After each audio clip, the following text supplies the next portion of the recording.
Capres nomor urut 3 Ganjar Pranowo datang ke Rumah Budayawan Butet Kartarejasa di Bantul, Yogyakarta pada Sabtu 17 Februari 2024.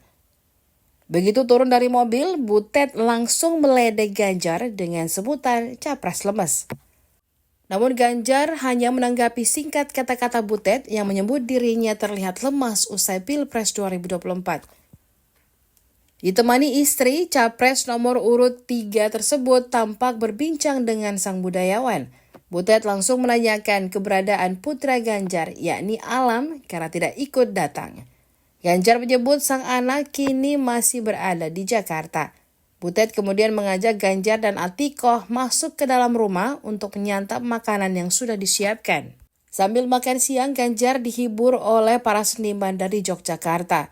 Diketahui Ganjar meraih suara terendah berdasarkan hasil hitung cepat yang dilakukan sejumlah lembaga survei. Meski begitu, Ganjar tak ambil pusing karena hasil akhir Pilpres akan diumumkan oleh KPU.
Download Tribun X sekarang, menghadirkan lokal menjadi Indonesia.